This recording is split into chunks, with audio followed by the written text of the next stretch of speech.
May I remind members of this House that supplementary questions must relate to the original question.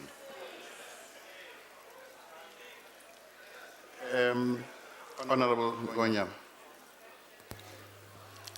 Honorable Speaker,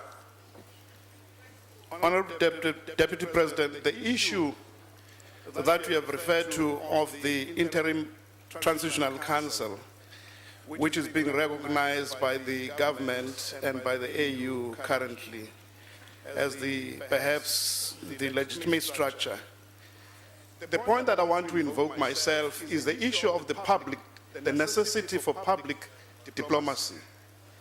When we take positions as a country that is democratic, that prides itself of the processes that have unfolded in South Africa which negated the voice of the people.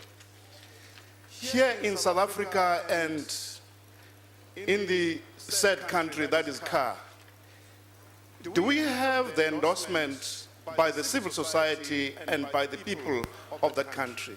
And the reason why I'm asking the question is because we had Bozize yesterday. And Bozize won elections, though it was through spurious means. And he failed to sign the Unity Accord out of the elections of 2008. Honorable Kamela, even Kamela's time has run out. Thank you very much, sir. Honorable Deputy President. Thank you very much, Honorable Onyama.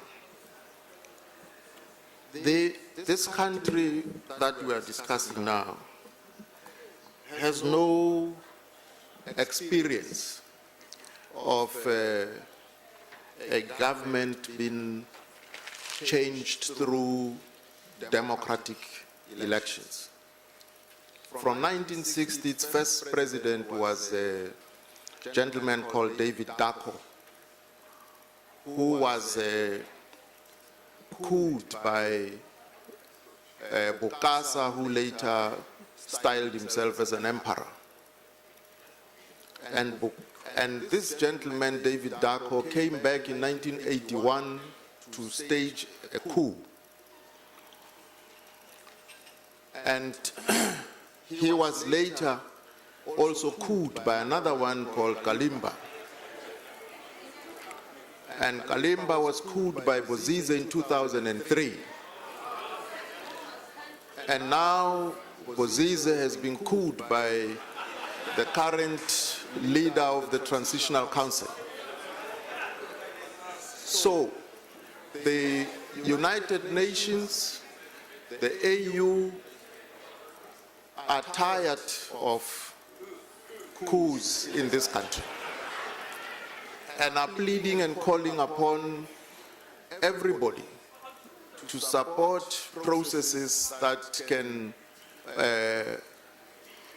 stabilize that country and lay down a foundation for democracy. So the tasks of this Transitional Council, according to the communique, are as follows: that they must restore order, and that FOCAC, the armed forces, FOMAC, armed forces, from not FOMAC, yes, not FOCAC.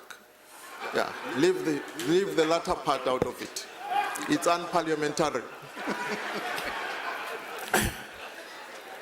So they have committed to provide about 2,000 soldiers to assist in the process of stabilizing the country and establishing an armed force as well as a police force.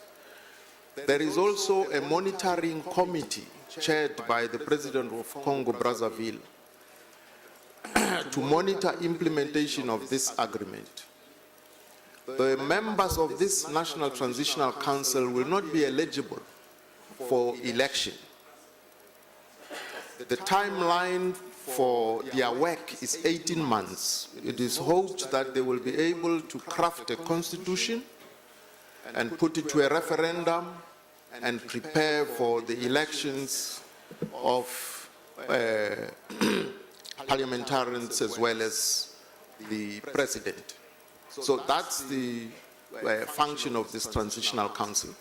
And it is in that context that plea is made by the chair of ECAS that the AU and the United Nations should support this. Of course, the United Nations was present during the summit, so was the AU and the European Union and the United States of America and the government of France, as well as an organization called the International French-Speaking Organization. They were all represented, and our president was also invited by President of Chad to observe these deliberations. Thank you very much.